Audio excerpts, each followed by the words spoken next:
नमस्कार। कैसे हैं आप सभी लोग? संभवतः अच्छे होंगे। पढ़ाई लिखाई अच्छी चल रही होगी आप सभी लोगों की। तो हम लोग कौन सा टॉपिक कर रहे थे? मानसून। हम लोग मानसून पढ़ रहे थे। आज उसे कंटिन्यू करेंगे। हमारी लगभग 2 क्लासें हो चुकी हैं, तीसरी क्लास है और मानसून थोड़ा बड़ा चैप्टर है तो उसकी क्लासें काफ़ी दिन चलेंगी और थोड़ा हार्ड भी चैप्टर है, लेकिन हम समझाने की आपको पूरी कोशिश करते हैं। तो कल हम क्या पढ़ रहे थे? पिछले उसमें हम पढ़ रहे थे शीत ऋतु। शीत ऋतु में हमने 2 चीजें पढ़ी थी, एक पश्चिमी विक्षोभ से पढ़ी थी और हमें उत्तर पूर्वी मानसून पढ़नी थी। क्या पढ़नी थी? उत्तर पूर्वी मानसून। तो आप लोग डाल दीजिए टॉपिक मानसून। क्या पढ़ रहे थे? मानसून या जलवायु। मानसून या जलवायु। इसमें क्या पढ़ रहे थे? शीत ऋतु। शीत ऋतु में हमने एक चीज पढ़ लिया था, पश्चिमी विक्षोभ। और आज हम पढ़ेंगे उत्तर पूर्वी मानसून। क्या पढ़ेंगे? उत्तर पूर्वी मानसून। तो हेडिंग डालिए उत्तर पूर्वी मानसून। उत्तर पूर्वी मानसून। मानसून। उत्तर पूर्वी मानसून। उत्तर पूर्वी मानसून। उत्तर पूर्वी मानसून के बारे में हमने आपको समझाया था। जो उत्तर पूर्वी मानसून होता है वो इधर से आता है, इधर से। ये उत्तर पूर्वी मानसून ये क्या करता है? भारत में अधिकांश वर्षा नहीं करा पाता, लेकिन इसका एक काम होता है, ये पूर्वोत्तर भारत है, ये पूर्वोत्तर जो क्षेत्र है पूर्वोत्तर भारत का, उससे क्या करता है? उससे ये मतलब उसके ऊपर से निकल आता है और यहाँ बंगाल की खाड़ी से क्या करता? नमी प्राप्त करता। और नमी प्राप्त करने के बाद यहाँ कोरोमंडल तट पर, ये जो पूर्वी घाट है इससे टकराता है और कोरोमंडल तट पर क्या करता है? बारिश करता है। कोरोमंडल तट पर बारिश करता। आप लोगों को समझ आया होगा क्या? पूर्वी घाट से जो उत्तर पूर्वी मानसून है, उत्तर पूर्वी मानसून, ये जो साइबेरिया क्षेत्र और चीन के क्षेत्र से जो हवाएं आती हैं, जो क्या करती है? पूर्वोत्तर क्षेत्र से बंगाल की खाड़ी में प्रवेश कर जाती और बंगाल की खाड़ी से पर्याप्त मात्रा में नमी ग्रहण करती हैं। क्या करती हैं? पर्याप्त मात्रा में नमी ग्रहण करती। नमी ग्रहण करने के बाद ये तमिलनाडु के ये पूर्वी घाट से टकराकर तमिलनाडु के कोरोमंडल तट पर क्या करती हैं? भारी बारिश करती हैं। क्या करती हैं? भारी बारिश करती हैं। इसमें पॉइंट लिख लीजिए। पहला पॉइंट लिखिए, भारत में जो शीत ऋतु होती है वो उत्तर पूर्वी मानसून से प्रभाव होता है। जो भारत में जो शीत ऋतु होती है उस पर उत्तर पूर्वी मानसून का प्रभाव पड़ता है। उत्तर पूर्वी मानसून का प्रभाव किस पर पड़ता है? शीत ऋतु पर। शीत ऋतु पर पहला पॉइंट लिखिए, उत्तर पूर्वी मानसून का जो प्रभाव पड़ता है वो शीत ऋतु पर पड़ता है। दूसरा हमने पॉइंट क्या बताया? ये जो भारत की हमने क्या बताया? ये उत्तर पूर्वी जो मानसून है ये भारत में क्या करता? अधिकांश वर्षा नहीं कराता। उत्तर पूर्वी मानसून, आगे पॉइंट लिखिए, भारत में अधिकांश वर्षा नहीं कराता।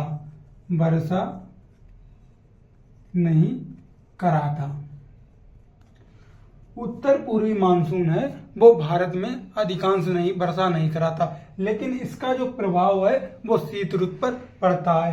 अगला पॉइंट लिखिए, ये कहां से नमी ग्रहण करती? ये बंगाल की खाड़ी से नमी ग्रहण करती। उत्तर पूर्वी मानसून है ये क्या करता है? बंगाल की खाड़ी से नमी ग्रहण करते। नमी ग्रहण करने के बाद ये क्या करते? पूर्वी घाट से टकराकर, नमी ग्रहण करने के बाद पूर्वी घाट से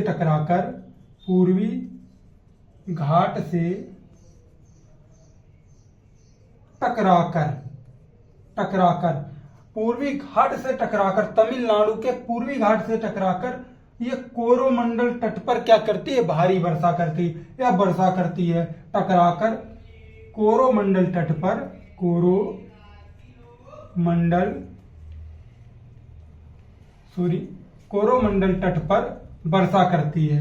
वर्षा करती है। पॉइंट लिख लिए होंगे आपने। हमने क्या बताया था?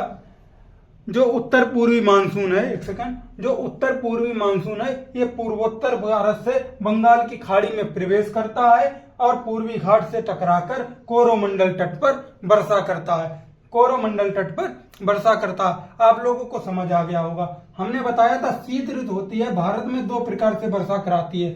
शीत ऋतु, जो शीत ऋतु होती है, शीत ऋतु भारत में 2 प्रकार से वर्षा करती, 2 प्रकार से वर्षा करती। नीचे साइड आप लोगों को दिख नहीं रहा होगा, इधर इसे साफ कर दे। आप लोग स्क्रीनशॉट ले लीजिए, इसके बाद हम आगे चलते हैं।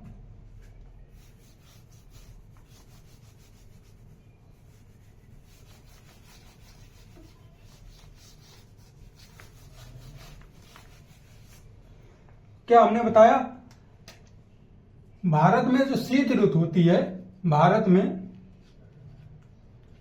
शीत ऋतु 2 प्रकार से वर्षा करती,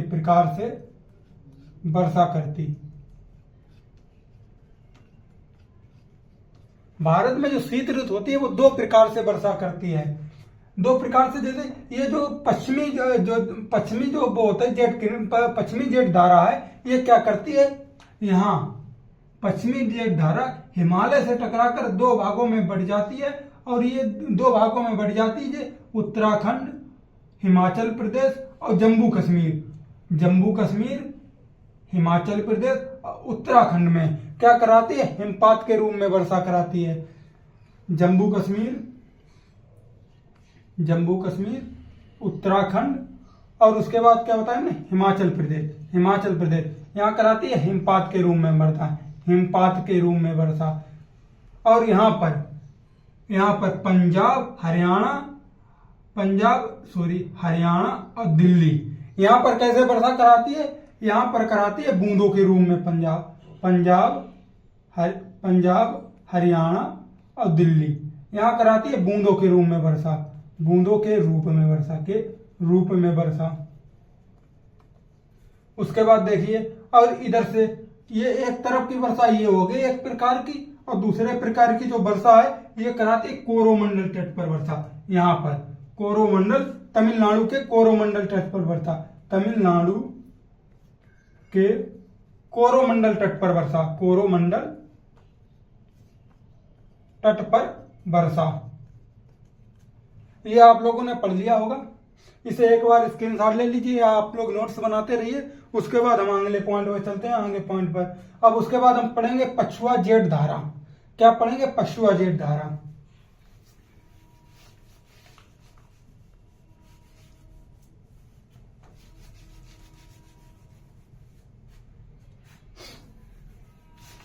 इसके बाद हम लोग पढ़ेंगे पछुआ जेठ धारा या पश्चिमी जेठ धारा।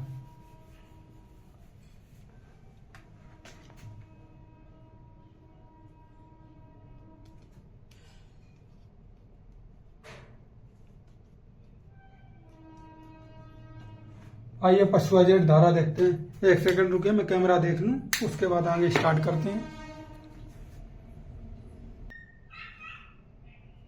देखिए आगे स्टार्ट करते हैं पछुआ जेठ धारा या पछुआ की दक्षिणी जेठ धारा। अब पढ़ते हैं पछुआ जेठ धारा।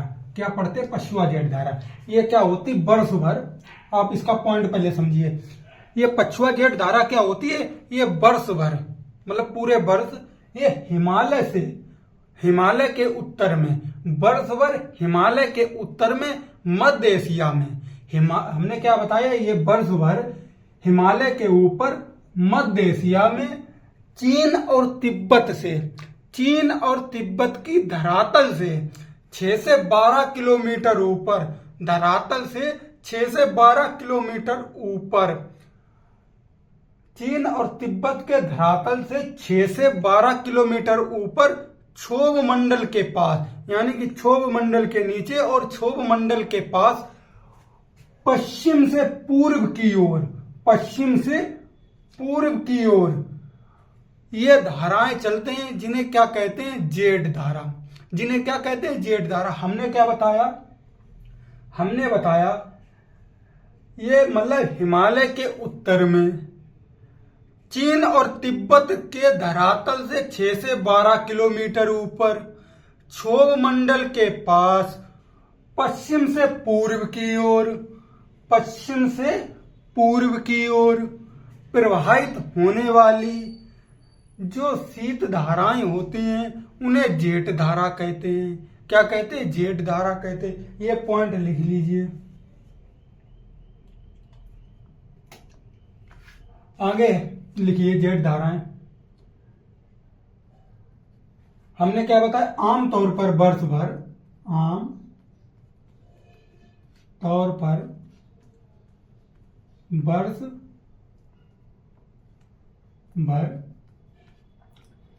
हिमालय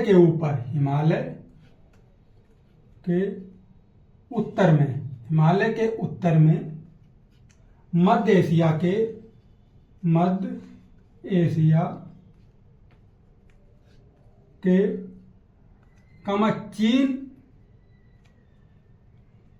चीन तथा तिब्बत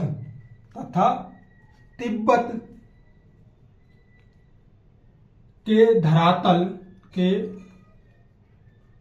धरातल से 6 से 12 किलोमीटर ऊपर क्षोभ मंडल के पास पश्चिम से पूर्व की ओर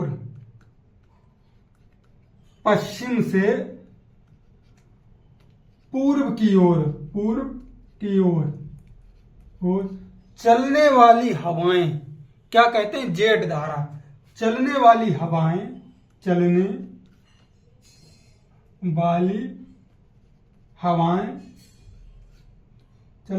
हवाएं को क्या कहते हैं? जेठ धारा।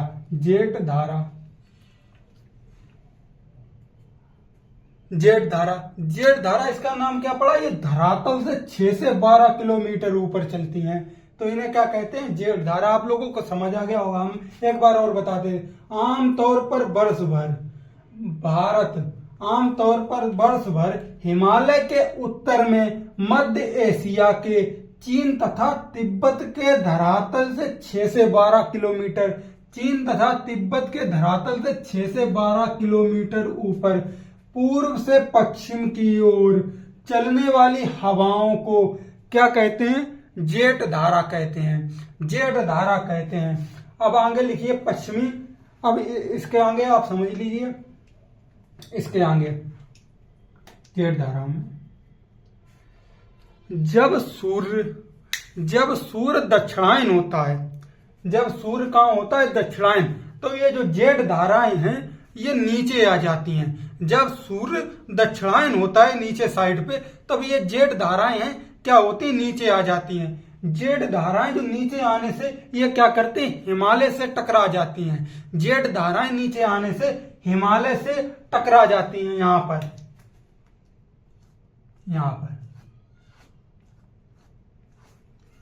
ये क्या करती हैं? जेठ धाराएं नीचे आ जाती हैं और हिमालय से टकरा जाती हैं, जिस कारण ये दो भागों में बढ़ जाती हैं। एक धारा होती पछुआ जेठ धारा या दक्षिणी शाखा। पछुआ जेठ धारा, दक्षिणी शाखा, ये हिमालय से टकराकर कितने दो भागों में बढ़ जाती है। इसका पॉइंट लिखते हैं। इसे आप लोगों ने लिख लिया होगा। इसे स्क्रीन सामने ले लीजिए, समझाते हैं आगे।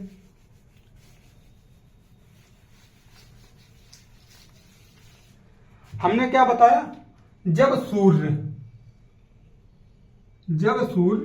ये है क्या? भूमध्य रेखा 0 डिग्री भूमध्य रेखा, ये मकर रेखा, ये कर्क रेखा और ये मकर रेखा। जब सूर्य दक्षिणायन यानी कि मकर रेखा पर आ जाता है, जब सूर्य मकर रेखा पर क्या होता है? लंबवत होता है। जब सूर्य मकर रेखा पर लंबवत होता है तो जो घर के जो भारत का क्षेत्र ये है, ये वाला ये, तो यहाँ क्या होता है? यहाँ शीत ऋतु आ जाती है।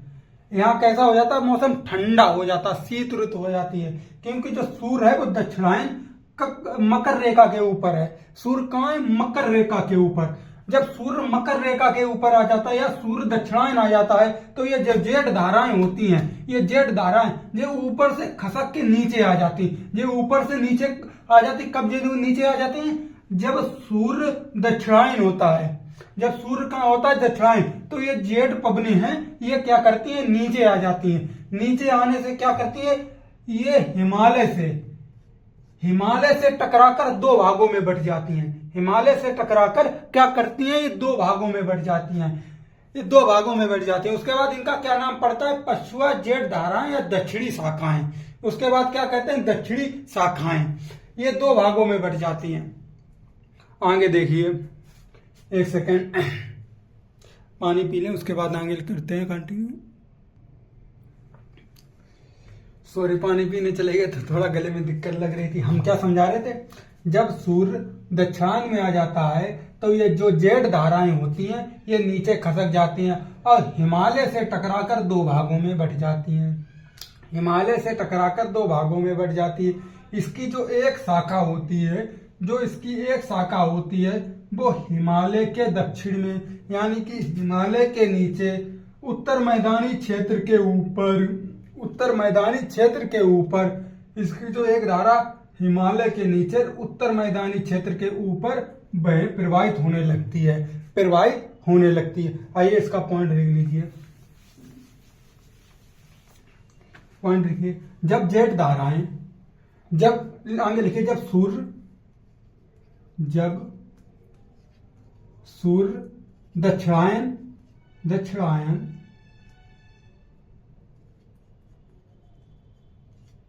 जब सूर्य दक्षिणायन में होता है तब जेठ धारा नीचे खिसक जाती और ये हिमालय से टकराकर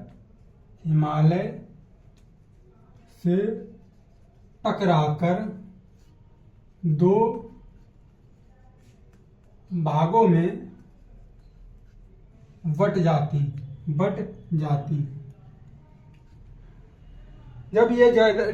जब सूर्य दक्षिणायन में होता है तो ये जेठ धाराएं नीचे खसक आती हैं और हिमालय से टकराकर दो भागों में बट जाती हैं। और जो इसमें एक धारा होती है, जो इसमें जेठ धारा, यहां डाल दी जेठ धारा, जो इसमें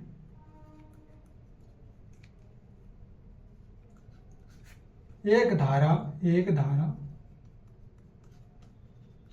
हिमालय के दक्षिण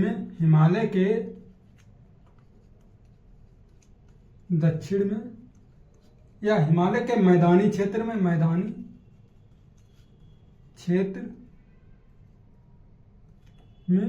या मैदानी क्षेत्र के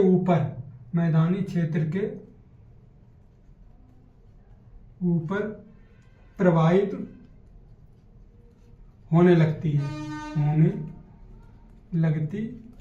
आप लोगों को ये समझ आ गया होगा हमने क्या बताया। वास्तव में पछुआ जेठ धाराएं जाड़े के ऋतु में मौसम में महत्वपूर्ण प्रभाव डालती हैं। महत्वपूर्ण प्रभाव डालने का कारण यही है कि ये एक जो जेठ धारा है ये हिमालय के नीचे और दक्षिणी मैदानी क्षेत्र के ऊपर प्रवाहित होने लगती है। तो यह क्या करती है? ये शीत ऋतु में प्रभाव डालती है।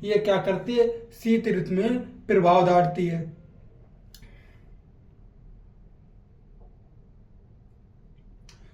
आगे लिख लीजिए, इसके बाद हम आगे समझाते हैं। लिख लिया होगा आपने?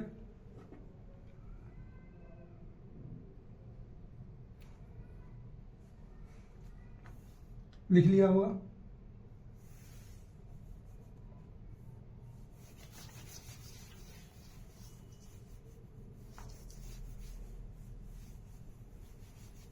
आगे लिखिए, ये दक्षिणी धाराएं क्या करती हैं? अपने साथ पश्चिमी विक्षोभ को साथ लाती हैं। ये दक्षिणी धाराएं अपने साथ पश्चिमी विक्षोभ को साथ लाती हैं, जिस कारण शीत ऋतु में इस वाले क्षेत्र में क्या कराती हैं? वर्षा कराती हैं। इस वाले क्षेत्र में शीत ऋतु में वर्षा कराती हैं। क्या करती हैं, आगे पॉइंट लिखिए, ये पछुआ जेड किरणें, ये पछुआ जेड धाराएं, ये पछुआ जेड धाराएं अपने साथ पश्चिमी विक्षोभ को लाती हैं, धाराएं अपने साथ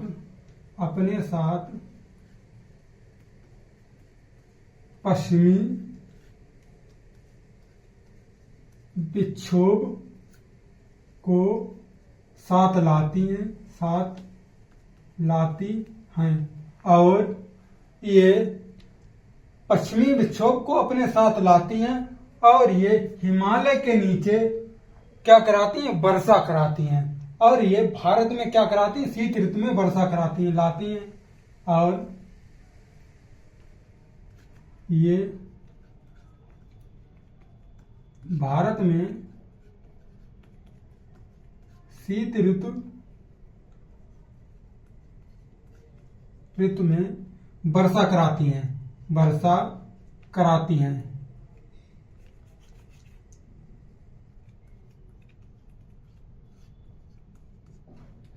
हमने क्या बताया, ये पश्चिमी जेड धाराएं हैं जो अपने साथ क्या करती हैं, पश्चिमी विक्षोभ को लाती हैं, पश्चिमी विक्षोभ को लाती हैं, जिस कारण ये शीत ऋतु में क्या कराती हैं, भारत में वर्षा कराती हैं, जिस कारण ये शीत ऋतु में भारत में क्या कराती हैं, वर्षा कराती हैं। उसके बाद आगे देखिए, ये जो वर्षा है ये पहाड़ी क्षेत्र में हिमपात के रूप में कराती हैं, पहाड़ी क्षेत्र में ये जो शीत ऋतु में ये क्या कराती है, पहाड़ी क्षेत्र में हिमपात के रूप में वर्षा कराती हैं, हिमपात के रूप में वर्षा कराती।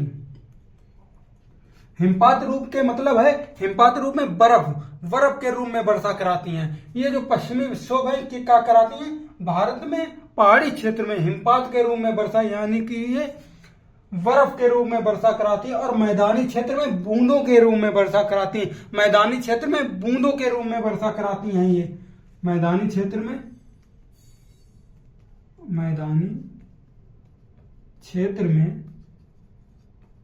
बूंदों के रूप में वर्षा कराती, बूंदों के रूप में वर्षा कराती हैं।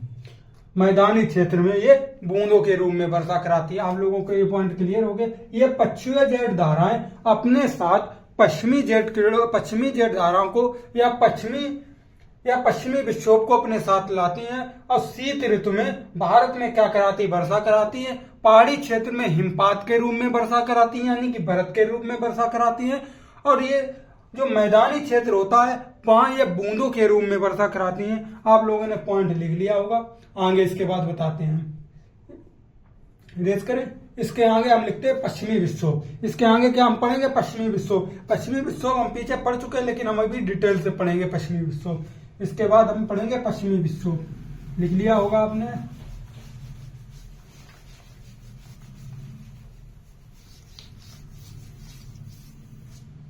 अब हेडिंग डालिए शीत ऋतु में मौसम की क्रियाविध।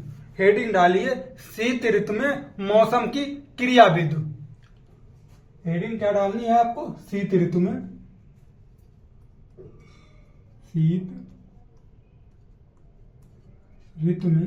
मौसम की क्रियाविध। मौसम की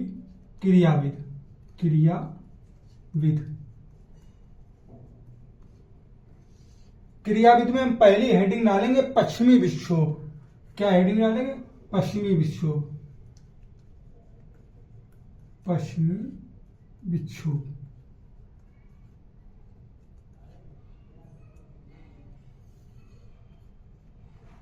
हेडिंग डालेंगे हम पश्चिमी विक्षोभ।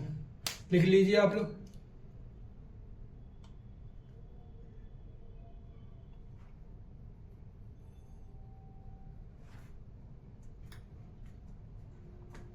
लिख लीजिए, बताएं इसमें पश्चिमी विक्षोभ। पहला पॉइंट लिखिए, पश्चिमी विक्षोभ। यह शीत चक्रवात है। यह एक शीत चक्रवात है जो शीत ऋतु में भूमध्य सागर के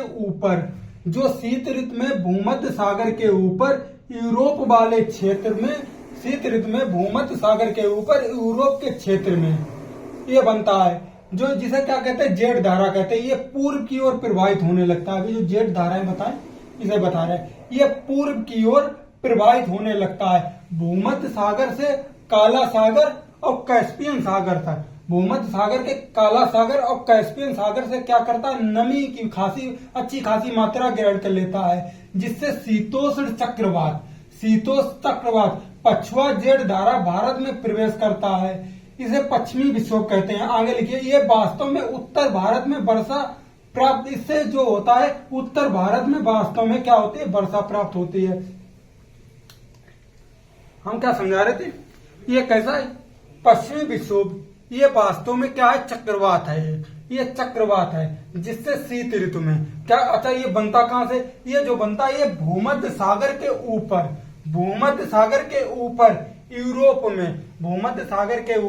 यूरोप में, और उसके बाद ये क्या करता है, काला सागर और कैस्पियन सागर से भारी मात्रा में क्या करता है, नमी ग्रहण करता है। ये क्या करता है, काला सागर और कैस्पियन सागर से भारी मात्रा में क्या करता है, नमी ग्रहण करता है। उसके बाद एक सेकेंड, सॉरी, देखिए हम क्या बता रहे थे, थोड़ा कैमरा डिस्टर्ब कर रहा था, इस वजह से थोड़ा पीछे जाना पड़ा। हम क्या बता रहे थे, पश्चिमी विक्षोभ, ये कैसा, ये शीतोष्ण चक्रवात है। पश्चिमी विक्षोभ ये शीतोष्ण चक्रवात है। ये भूमध्य सागर के ऊपर यूरोप में काला सागर और कैस्पियन सागर से पर्याप्त मात्रा में नमी ग्रहण करता है, और ये भारत में पछुआ जेट धाराओं के माध्यम से भारत में क्या कराता है, वर्षा कराता है। इसे जो अच्छी खासी नमी मिल जाती है, जिस कारण ये कभी कभी बिहार के पश्चिमी क्षेत्र तक की वर्षा करा देता है। कहां तक वर्षा करा देता है, कभी कभी बिहार के पश्चिमी क्षेत्र में, और हिमालय में ये हिमपात के रूप में वर्षा कराता है, यानी कि हिम रूप में वर्षा कराता है, बर्फ की चादर के रूप में। अब जो हिम रूप होता है वो क्या होता है, 0 डिग्री तक, 0 डिग्री के जो नीचे जाने लगता है उसे हिम रूप कहते हैं, यानी कि 4400 मीटर के ऊपर। तो ये हिम रूप में हिमालय में वर्षा कराता है। इसके पॉइंट लिख लीजिए, इसे क्या कहते हैं, ये शीतोष्ण चक्रवात है। पश्चिमी विक्षोभ लिख लीजिए, ये शीतोष्ण चक्रवात है, शीतोष्ण चक्रवात है। यह शीतोष्ण चक्रवात है। यह भूमध्य सागर के ऊपर, अगला पॉइंट लिखिए, यह भूमध्य सागर के ऊपर यूरोप में काला सागर, कैस्पियन सागर से पर्याप्त मात्रा में नमी ग्रहण करता है। पर्याप्त मात्रा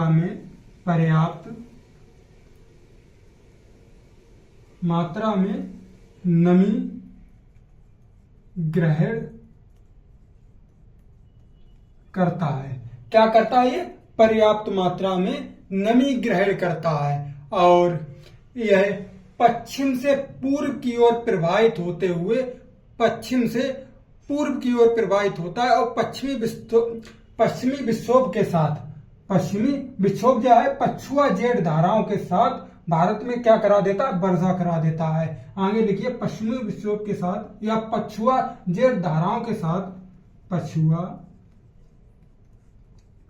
जेठ धाराओं के साथ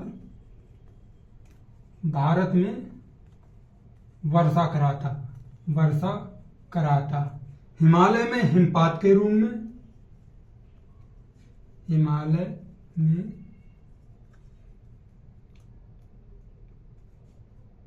हिमपात के रूप में और मैदानी क्षेत्र में बूंदों के रूप में, मैदानी क्षेत्र में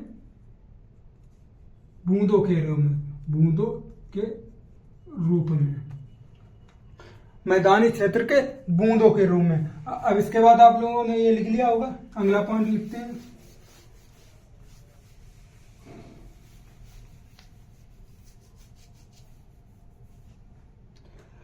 जब ये शीत ऋतु में वर्षा कराता है उस समय भारत में क्या होता है, रबी की फसल होती है। शीत ऋतु में भारत में कौन सी फसल होती है, रबी की फसल होती है। आगे लिखिए, पश्चिमी विक्षोभ जो कब वर्षा कराता है, शीत ऋतु में वर्षा कराता है, शीत ऋतु में वर्षा कराता है। रबी की फसल के लिए, रबी की फसल के लिए ये वर्षा उपयोगी होती है,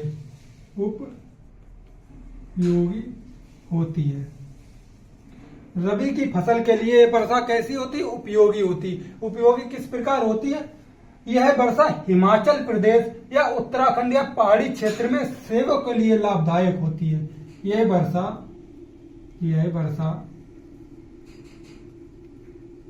पहाड़ी क्षेत्रों में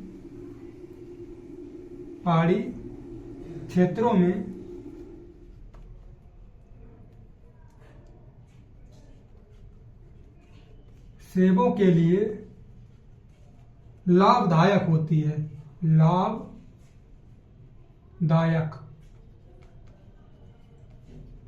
है, ये वर्षा पहाड़ी क्षेत्रों में सेबों के लिए कैसी होती है, लाभदायक होती है। और मैदानी क्षेत्रों में गेहूं की फसल बुआई के समय यानी कि गेहूं के फसलों के लिए लाभदायक होती है। और मैदानी क्षेत्र